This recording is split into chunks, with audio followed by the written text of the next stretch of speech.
Hello friends, welcome to all of you. तो आज के इस वीडियो लेक्चर में हम लोग पढ़ेंगे डायरेक्ट एंड इनडायरेक्ट नरेशन। तो अभी तक हमने 5 तरह के वाक्यों में से असर्टिव, इंट्रोगेटिव, ऑप्टेटिव और इम्परेटिव सेंटेंस के वाक्यों को जब वे रिपोर्टेड स्पीच में आते थे उन्हें इनडायरेक्ट नरेशन बदलना सीख लिया है। तो आज के वीडियो लेक्चर में हम लोग सीखेंगे जब रिपोर्टेड स्पीच में कोई एक्सक्लेमेटरी सेंटेंस आ जाए तो उस वाक्य को कैसे हम लोग इनडायरेक्ट नरेशन में चेंज करेंगे। तो इस वीडियो को शुरू करने से पहले अभी तक अगर आपने चैनल को सब्सक्राइब नहीं किया है तो चैनल को सब्सक्राइब कर लीजिए और बेल आइकन को जरूर प्रेस कर लीजिए ताकि मेरे आने वाले किसी वीडियो का लिंक आपको सबसे पहले प्राप्त हो सके। और यदि वीडियो पसंद आए तो फिर लाइक और शेयर जरूर कीजिए। तो चलिए आज के वीडियो को प्रारंभ करते हैं।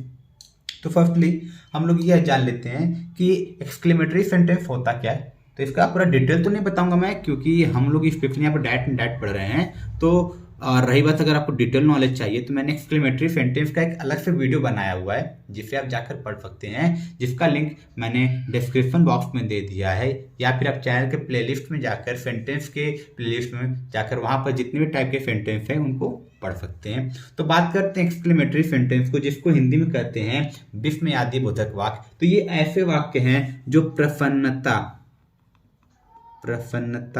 को इंग्लिश में क्या कहते हैं, जॉय कहते हैं, या फिर आश्चर्य को क्या कहते हैं इंग्लिश में, आश्चर्य को इंग्लिश में कहते हैं सरप्राइज, या फिर क्या भाव प्रकट करें, दुख का भाव प्रकट करें। दुख मतलब दुख या शोक मतलब सॉरो। ऐसे भाव प्रकट करने वाले वाक्यों क्या कहते हैं, उन्हें कहा जाता है एक्सक्लेमेटरी सेंटेंस। तो जब एक्सक्लेमेटरी सेंटेंस आते हैं तो यूजुअली इनमें मार्कअप एक्सक्लेमेशन का प्रयोग तो होता ही है ऑप्टेटिव सेंटेंस की भांति, लेकिन ऑप्टेटिव सेंटेंस जब होता है तो मार्कअप एक्सक्लेमेशन जब होता है तो वहां पर वाक्य का प्रारंभ में से होता है। लेकिन जब बात एक्सक्लेमेटरी सेंटेंस की आती है तो एक्सक्लेमेटरी सेंटेंस में कुछ इंटरजेक्शन वर्ड्स आते हैं जो उस वाक्य के भाव को प्रकट करते हैं कि वो प्रसन्नता के भाव हैं, आश्चर्य के भाव हैं या शोक के भाव हैं। तो यहाँ पर मैं आपको कुछ इंटरजेक्शन वर्ड बता रहा हूं, जैसे कि यदि इंटरजेक्शन वर्ड में हुर्रा आ जाए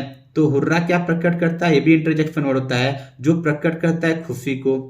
इसी प्रकार अगर क्या आ जाए, अलाफ आ जाए, अलाफ ओ, ऐसे शब्द आ जाए इंटरजेक्शन तो ये क्या प्रकट करते हैं, दुख या शोक को प्रकट करते हैं, दुख या शोक को प्रकट करते हैं। इसी प्रकार में यदि वाट या फिर क्या आ जाए, हाउ शब्द आते हैं मार्कअप एक्सक्लेमेशन के साथ तो ये प्रकट करते हैं आश्चर्य को, क्या प्रकट करते हैं, आश्चर्य को प्रकट करते हैं। इसी प्रकार यदि एक और शब्द होता है ब्रावो, क्या होता है, ब्रावो होता है, अगर ये आ जाए तो ये प्रकट करता है प्रशंसा को या फिर अप्रूवल को।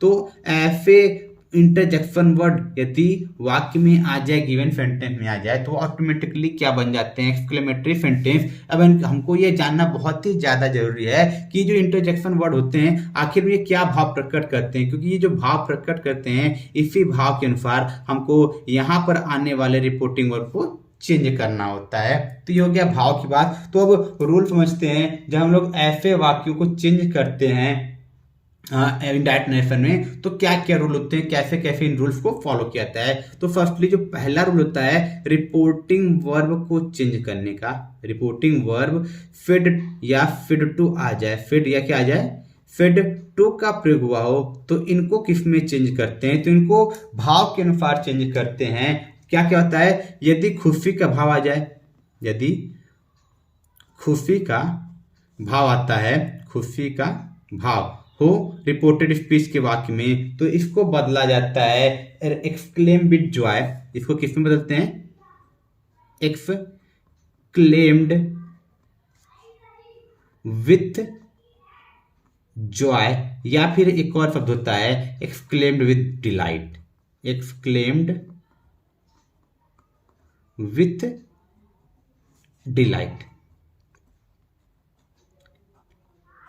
तो ये कब, इनमें से कोई भी प्रयोग कर सकते हैं, कब, जब खुशी का भाव प्रकट होता है तब। और खुशी का भाव प्रकट कब होगा, जब रिपोर्टेड स्पीच में कौन सा इंटरजेक्शन वर्ड आया हो, हुर्रा आया हो। इसी प्रकार यदि कौन सा भाव प्रकट हो जाए, यदि रिपोर्टेड स्पीच पे दुख या शोक का भाव प्रकट हो, यदि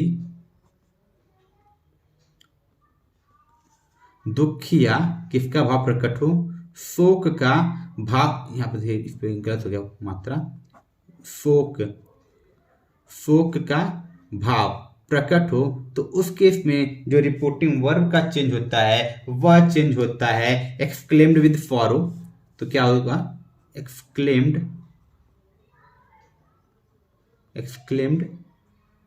विथ सॉरो, या फिर exclaimed with grief. Exclaim with grief में चेंज करते हैं रिपोर्टिंग वर्ब फेड या फेड टू को। इसी प्रकार यदि वाक्य में क्या आ जाए, प्रशंसा का भाव प्रकट हो, यदि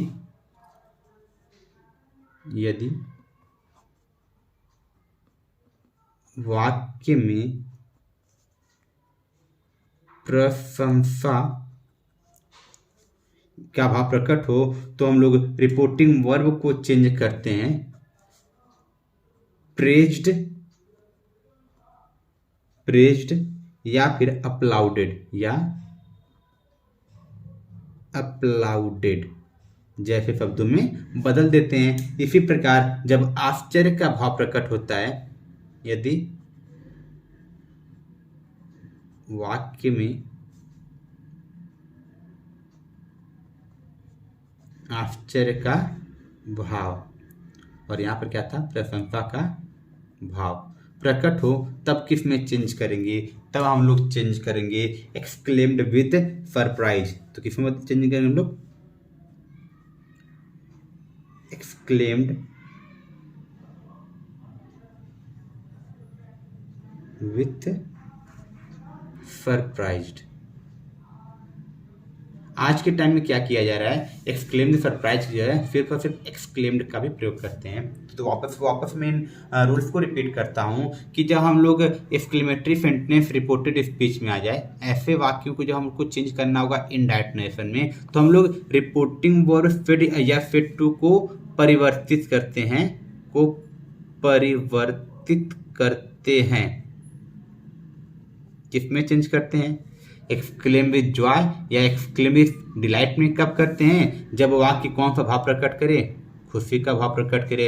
लेकिन वही दिया गया वाक्य क्या प्रकट करे, दुख या शोक के भाव को प्रकट करे, तब हम लोग यूज करते हैं रिपोर्टिंग वर्ब की जगह एक्सक्लेम विद सॉरो या फिर एक्सक्लेम विद ग्रीफ का। इसी प्रकार जब वाक्य में किसका भाव प्रकट हो जाए, प्रशंसा का भाव प्रकट हो जाए, तो हम लोग प्रेज्ड या अपलाउडेड का प्रयोग करते हैं। और लेकिन यदि वाक्य में आश्चर्य का भाव प्रकट हो, तब हम लोग प्रयोग करते हैं एक्सक्लेम्ड विद सरप्राइज्ड या फिर सिर्फ एक्सक्लेम्ड का प्रयोग करते हैं। तो चलिए मैं इस वीडियो को 2 पार्ट्स में बनाऊंगा, ताकि इसमें जो 2-4 नियम अलग भी हैं मैं उसको यहाँ पर बता सकूं। तो चलिए आगे बढ़ते हैं कुछ अगले पॉइंट की तरफ। तो हमारे जो अगला पॉइंट हो गया, तो रिपोर्टिंग वर्ब को चेंज करना हो गया। दूसरा पॉइंट होगा कॉमा, डबल इन्वर्टेड कॉमा हटा देते हैं और कनेक्ट किससे करते हैं, दैट से जोड़ लेते हैं, दैट से जोड़ लेते हैं। अर्थात जो रिपोर्टेड स्पीच होगा उसको बाहर वाले भाग या फिर जिसको रिपोर्टिंग पार्ट भी कहा जा सकता है, तो उसको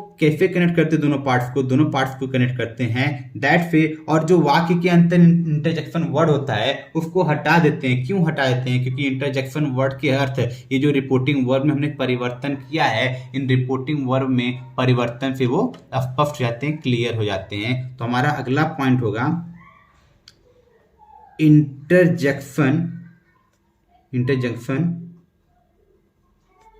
वर्ड्स। यहाँ पर देखिए इंटरजेक्शन होता है, यहाँ पर स्पेलिंग गलत है क्या, इंटरजेक्शन वर्ड्स को हटा देते हैं। तो ये रहा हाँ अगला पॉइंट। और जो हमारा चौथा पॉइंट है, वाक्य को असर्टिव बना लेते हैं, बना लेते हैं। तो देखिए यहाँ पर जो भी चीज़ें हैं उन पॉइंट्स को रिपीट कर देता हूँ। ये तो क्लियर हो गया था, भाव के अनुसार रिपोर्टिंग वर्ब में परिवर्तित करेंगे। और जब हमको कंजक्शन का बात होगा फॉर एक्सक्लेमेटरी सेंटेंस के लिए, तो कंजक्शन क्या आएगा, दैट आएगा, कॉमा डबल इन्वर्टेड कॉमा को हटाकर जो भी वाक्य में इंटरजेक्शन वर्ड होंगे उन वर्ड्स को क्या करेंगे, हटा देते हैं। हटाते क्यों हैं, क्योंकि इन इंटरजेक्शन वर्ड्स का जो भाव होगा, जो अर्थ होता है, ये रिपोर्टिंग वर्ब में जो परिवर्तन करते हैं उस परिवर्तन से ही स्पष्ट हो जाता है। इसी प्रकार जब अगला जो बात होगा, हम लोग वाक्य को क्या बनाएंगे, असर्टिव बना लेंगे। असर्टिव बनाने का तात्पर्य होगा जो मार्क ऑफ एक्सक्लेमेशन होगा उसको हटाकर किसका प्रयोग करेंगे, फुल स्टॉप का प्रयोग करेंगे। चलिए इन सारे नियमों का प्रयोग करते हैं कुछ दिए गए वाक्यों को चेंज करने में इनडायरेक्ट नरेशन में। तो यहाँ पर मैं कुछ एग्जांपल्स को लिख लेता हूँ। यहाँ पर मैंने कुछ एग्जांपल्स को लिया हुआ है जिनको हमको इनडायरेक्ट नरेशन बदलना है। जैसे कि हमारे पास एक एग्जांपल दिया हुआ है यहाँ पर, he said hurrah my old friend has come. तो यहाँ पर देखिए, यहाँ पर हुर्रा का प्रयोग किया गया है, मार्क ऑफ एक्सक्लेमेशन है, तो दैट इज वाई ये सेंटेंस हो गया है एक्सक्लेमेटरी। जब इसको हमको चेंज करना होगा इनडायरेक्ट नरेशन में, तो मैंने जस्ट बताया ऊपर कि हुर्रा प्रकट करता है खुशी के भाव को। जब हुर्रा खुशी के भाव को प्रकट करेगा तो हम लोग रिपोर्टिंग वर्ब को किस में चेंज करेंगे, एक्सक्लेम्ड विद जॉय या फिर एक्सक्लेम विद डिलाइट, दोनों में से किसी एक का प्रयोग कर सकते हैं। तो ये क्या हो जाएगा, ही exclaimed with joy। तो ये हो गया। अब जैसे हमने लिख लिया, अब फिट को तो चेंज कर लिया है, यहाँ से कॉमा डबल इन्वर्टेड कॉमा को हटाएंगे और किससे कनेक्ट करेंगे, दैट से। ये हो गया। और मैंने बताया कि अगला पॉइंट जो इंटरजेक्शन वर्ड्स होंगे उनको क्या करेंगे, हटा देंगे, क्योंकि उनका अर्थ रिपोर्टिंग वर्ब में चेंज से यह स्पष्ट हो जाता है। तो यहाँ पर हमने रिपोर्टिंग वर्ब को इस इंटरजेक्शन वर्ड के अनुसार ही चेंज किया है एक्सक्लेम्ड विद जॉय में, तो इसलिए हम लोग हुर्रा को हटा देंगे। और जब हुर्रा हटेगा तो इसके साथ जो मार्क ऑफ एक्सक्लेमेशन होगा वो भी हट जाएगा, और जो बाकी हिस्सा होगा, यहाँ पर तो खैर ऑलरेडी असर्टिव है तो इसको असर्टिव की तरह ट्रीट करेंगे। और जब इसको असर्टिव की तरह ट्रीट करेंगे, इसको असर्टिव के अनुसार चेंज करेंगे, तो जो चेंज ऑफ टेंस और चेंज ऑफ प्रोनाउन हमने पीछे पढ़ा है उसको इसी अकॉर्डिंग असर्टिव सेंटेंस के अकॉर्डिंग ही चेंज करेंगे। तो यहाँ पर माई आ गया एक प्रोनाउन है जो कि फर्स्ट पर्सन है, पॉसेसिव केस है, तो यहाँ पर पॉसेसिव केस का प्रोनाउन आएगा। और फर्स्ट पर्सन किसके अनुसार, स्पीकर ही के अनुसार। और ही का पॉसेसिव केस क्या होता है, हिज होता है, हिज ओल्ड फ्रेंड।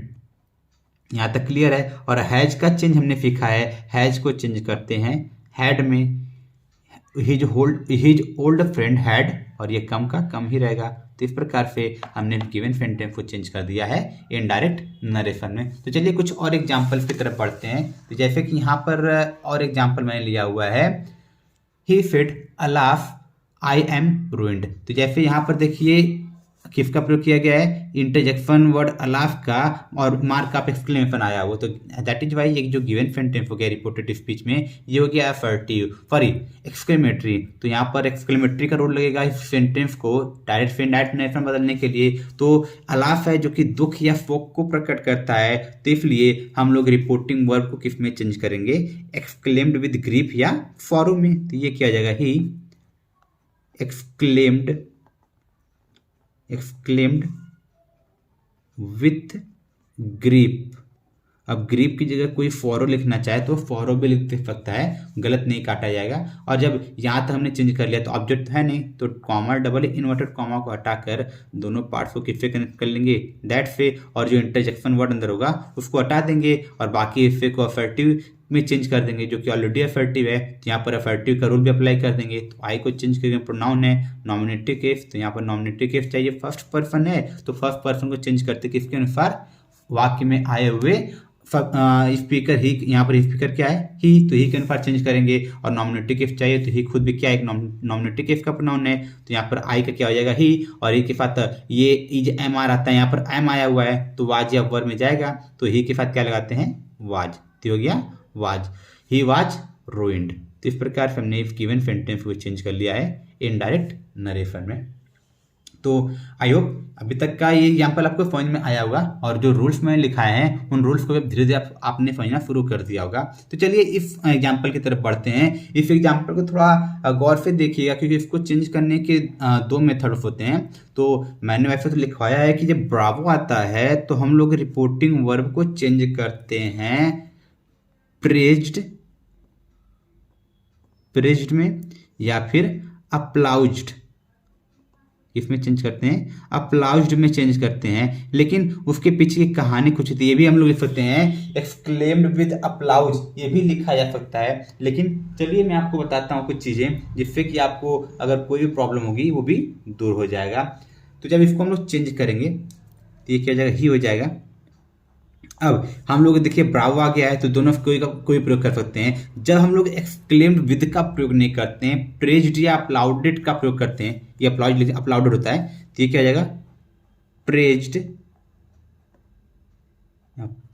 प्रेज्ड हो गया।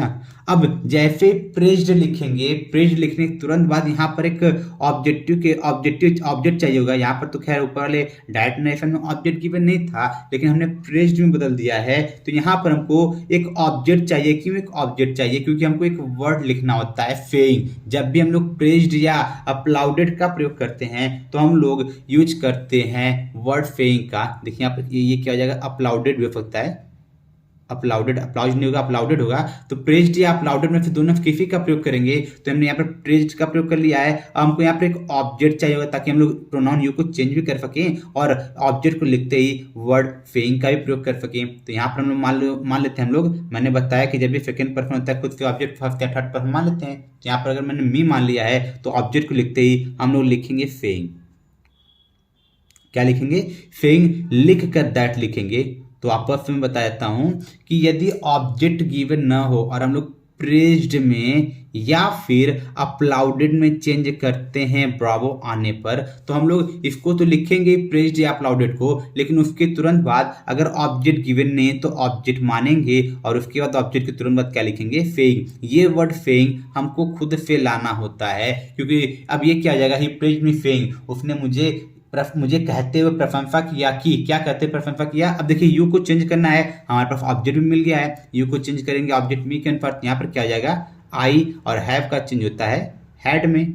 और यहाँ पर हमने ब्रावो को हटा दिया। क्यों ब्रावो को हटा दिया है? क्योंकि इसके अर्थ को इस रिपोर्टिंग वर्क में चीज ने बता दिया है, आप पर क्लियर कर दिया है। ये क्या गया है, I had done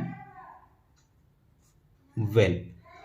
suppose that कोई यहाँ पर फेइंग का प्रयोग नहीं करना चाहता है, तब वो क्या करेगा? तो उसके लिए तरीका ये होगा कि वह प्रेज्ड या अपलाउडेड का प्रयोग नहीं करे। जैसे यहाँ पर हम लोग एक्सक्लेम्ड विद का प्रयोग कर रहे थे ऊपर के सेंटेंस में, सेम वे में हम यहाँ भी एक्सक्लेम्ड विद का प्रयोग करेंगे। लेकिन यहाँ पर ग्रीफ को दुख के अनुसार जोड़ रहा था, पीछे हो रहा था, तो वहां पर हम लोग जॉय जोड़ रहे थे। तो जब हम यहाँ पर इस केस में, ब्रावो वाले केस में एक्सक्लेम्ड विद का प्रयोग करेंगे, तब हम लोग जोड़ेंगे अपलाउजेज का। तो ये क्या हो जाएगा, ही exclaimed with applause। ये तो ये क्या जाएगा, he exclaimed with applause।